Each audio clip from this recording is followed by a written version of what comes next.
As we've been reporting this morning, the Knox event infection is spreading in Kentucky. How it is contracted, it remains unknown. Huge numbers of people, men, women, and children, they're all falling ill all over Louisville. No one knows. I'm so sorry to bother you, dear, but it's Lucy. She's sick. She's tried calling 911 and... The phones have been cut off, Grant. No calls are going to go through. Oh, yeah, that's right. Why don't you bring her upstairs to the bathroom, and then, come have a seat in the kitchen? Thank you, dear. I'm so sorry to bother you. It's all right. Does Logan know you're over here? Grant?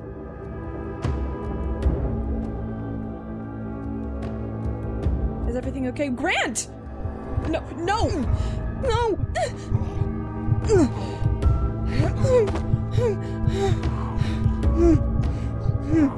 Grant. Not like this. Grant.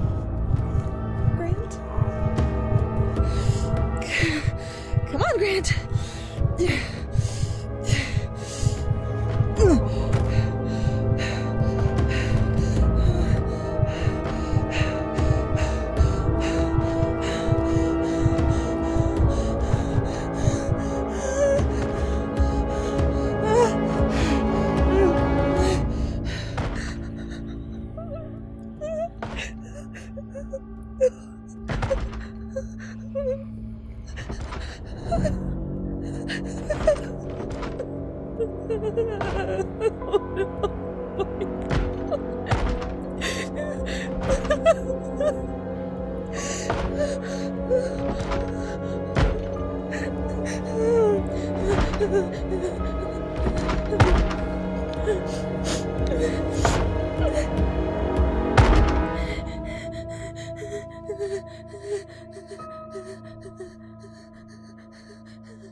Crawling out from beneath her bed as the deafening banging finally grows silent, the rattled and scared young woman reaches for the handgun her father had given her. Having thought she'd never actually need it for its intended purpose, Emily's hands are shaky and clumsy as she loads up the magazine and raises the deadly weapon.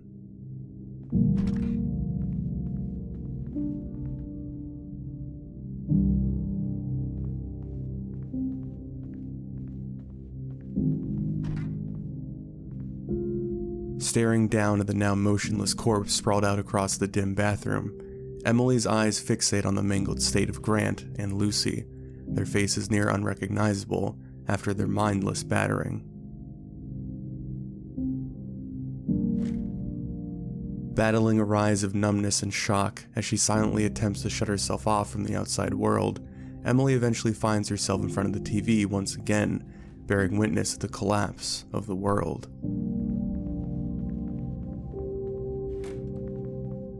This is TripleN. With official channel silent, we have collated key information. The Knox event infection is spread through direct contact with sufferers. The Knox event infection has a variable incubation period. After incubation, the loss of rational thought is seemingly inevitable. Those infected will attack each other, and non-infected. There is no known cure. We are expecting an official statement on these revelations imminently.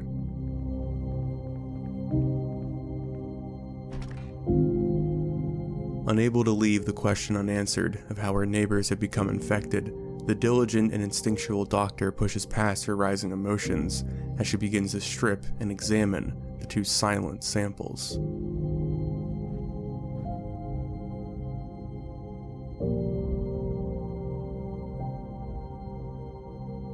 Eventually identifying a freshly bandaged bite mark near Grant's shoulder, Emily moves the frail corpse of Lucy out into the hall, where her scrutinizing gaze fails to find any physical source of infection. Left wondering what exactly that meant, the worried and uncertain woman looks down at her soiled hands and questions how the virus had breached the quarantine. So far, the news had reported that Louisville was safe, but that hadn't stopped the majority of her neighborhood from fleeing the city, and apparently it hadn't stopped the infection from making its way inside.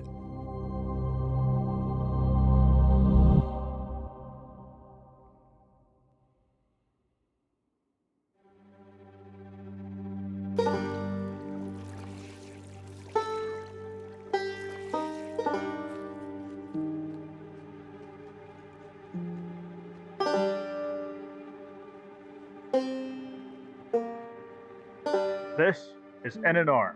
Shocking pictures have emerged from the exclusion zone. The photo is of a crowded street, but in focus is a man.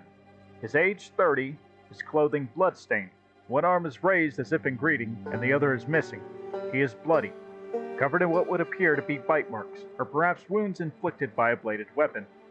He is still standing. He is apparently unharmed. We have established the validity of this photograph, but would also remind listeners that throughout it all, the message has been, the Knox event is contained. Recognizing the misinformation coming from the news outlets, Emily does what preparation she can as she acknowledges her injured leg and restricted possibilities.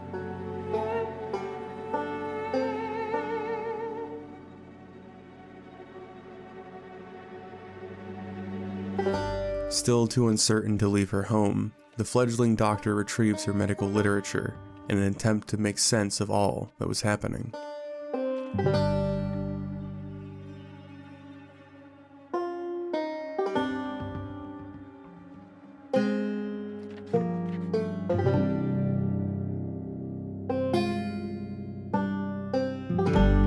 Wishing now more than ever that she had the guiding hand of Dr. Reeves to fill in the many gaps in her education, Emily does her best to discard thoughts of the older man as she only imagines the current state of the hospital.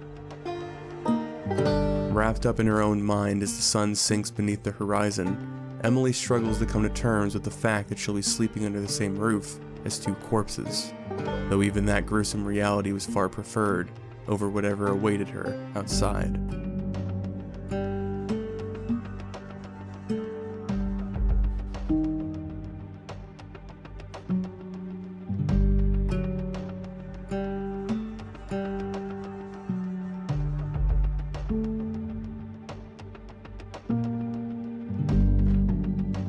Being awoken before dawn to the traumatizing sound of distant banging, Emily wastes no time in dragging her aching body from the bed as her hand instinctually reaches towards the cool metal of the gun.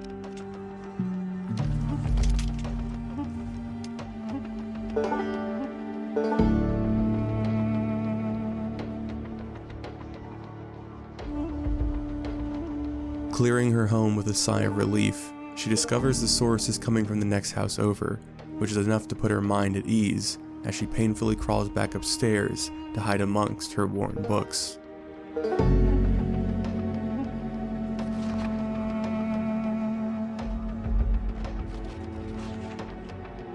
This is Frank Hemingway.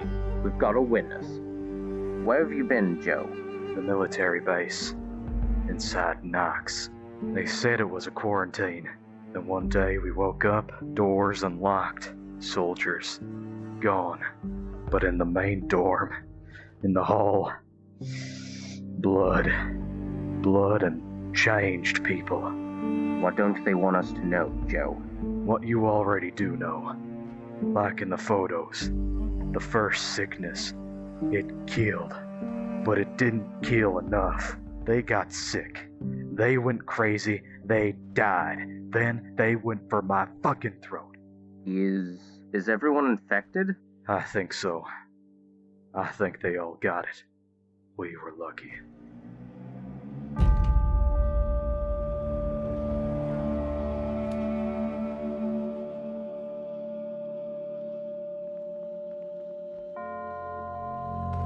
Stirred by both need and desire, as the sun finally illuminates her eerily quiet street, Emily takes the first steps outside her home in days as she makes her way towards the battered SUV she called her own.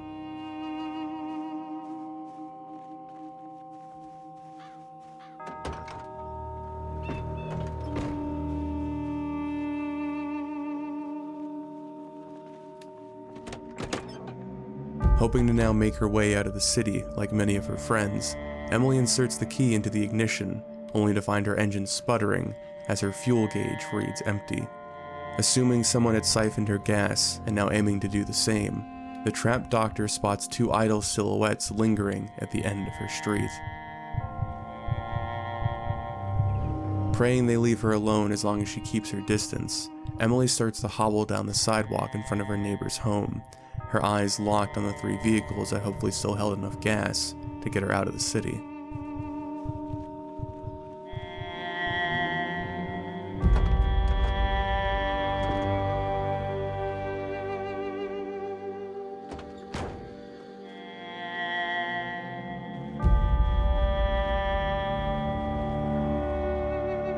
Having no luck with the first two, Emily inches towards her final hope before the bloody image of another infected tests her will.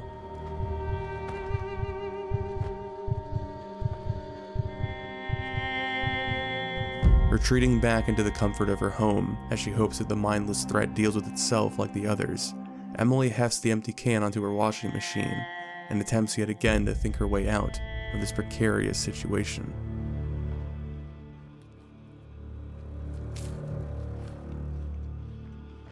Amidst images of violence on the Knox-Event border and another night with the streets of our cities ablaze, we have incoming reports of gunfire and civilian casualties in the Knox border camp. Being reminded of the other threats moving through the city and towards her suburb, the tense woman forces herself back outside once again, determined to source the fuel she so desperately needed.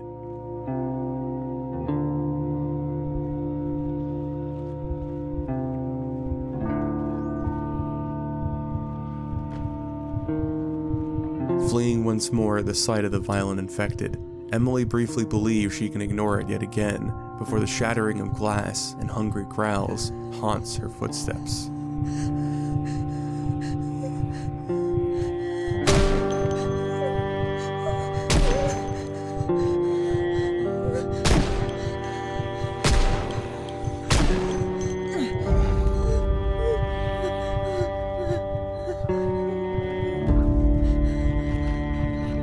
Skin tingling and adrenaline pumping as a smell of gunpowder lingers in her nose, the terrified doctor struggles to come to terms with the relentlessness of her pursuer.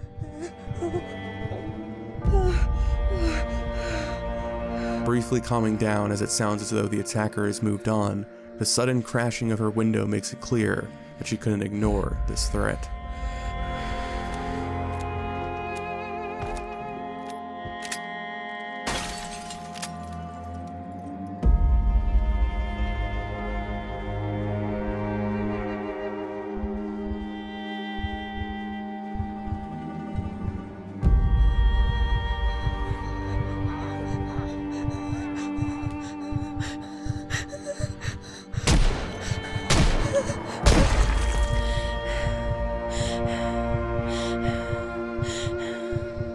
Finally landing a shot that caused the unstoppable woman to collapse, Emily's hands continue to shake and shiver as she realizes her front is now peppered in the blood and guts of another. Hastily scrubbing away what she could, the whirling mind of Emily begins to fixate on her potential infection and if any of the particles of her attacker had made it into her mouth.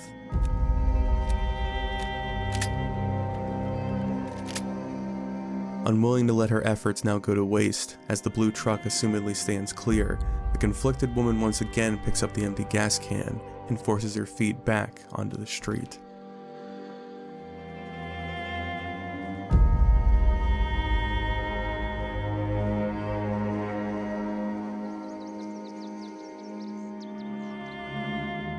Spotting another infected now guarding her source of fuel, Emily prays that the man will shuffle off until his empty eyes appear to hone in on her trembling figure.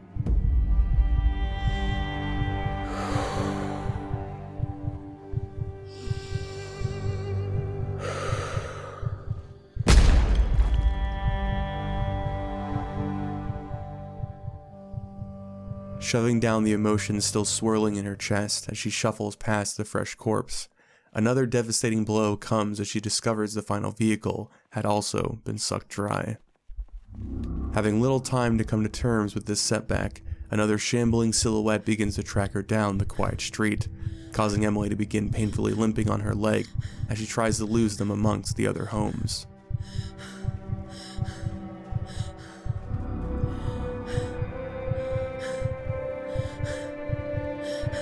Tucking herself once again into the facade of safety that was her home, the veil of shelter she so desperately clung to is torn away as another heavy pounding begins to land upon her door.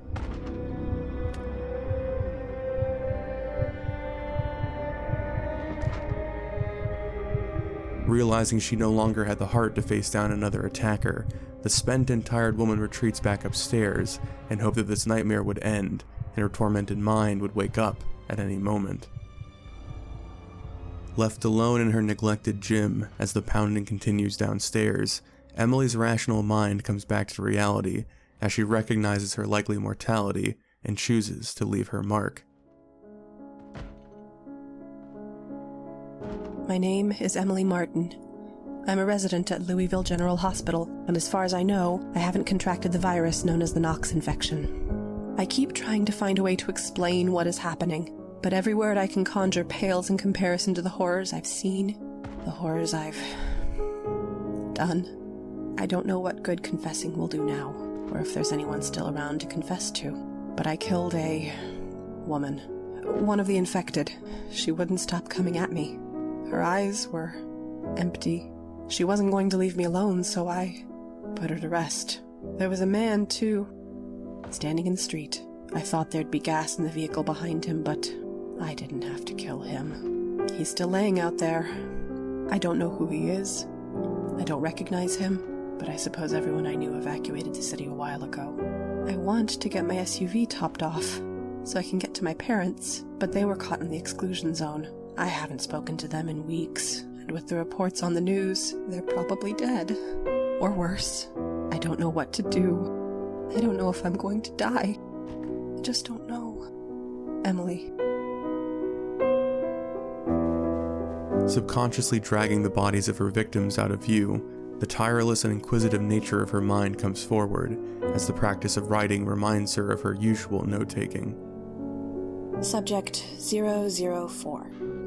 Age 30s, sex female, name unknown, cause of infection unknown, assumed airborne. Cause of death, self-inflicted cranial trauma. Subject 003. Cause of infection, bite to right forearm. Cause of death, gunshot wound through orbital cavity. Subject 001. Age early 50s, sex male, name Grant Cole. Cause of infection, bite on right deltoid. Cause of death, self-inflicted cranial trauma. Notes: subject appeared pale and weak before collapse. Reanimation time was expedient, and loss of awareness immediate. Dousing the pain in her leg with more pills, as her mind rolls through 1,000 different questions, Emily is only spared the fresh horrors of her life during the brief hours of her sleep, only waking up to another acknowledgement of her horrendous situation and waning composure.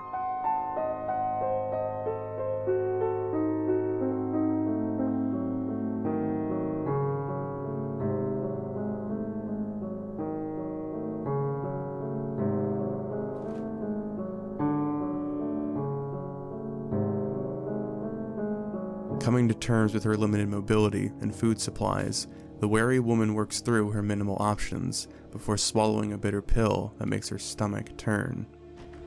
While she wasn't prepared to casually ransack all the homes around her, there was one source of food that she knew no one would be missing, as the owner is currently decomposed upstairs.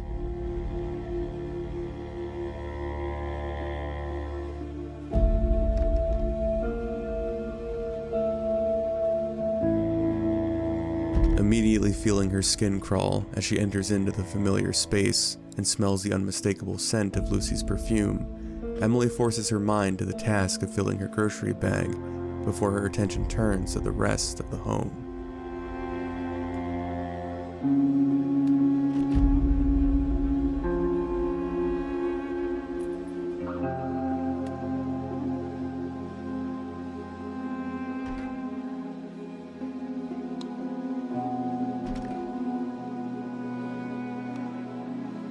Unable to pass over the framed pictures silently staring back at her as she shifts through the main bedroom, Emily feels tears beginning to form at the edges of her vision before she finally rips her gaze free and limps from the room.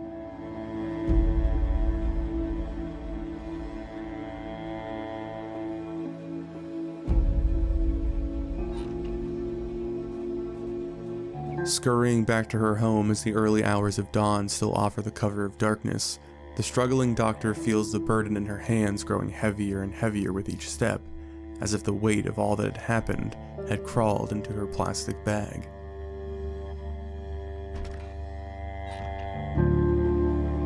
This is NNR. We received a pre-recorded message from General John McGrew.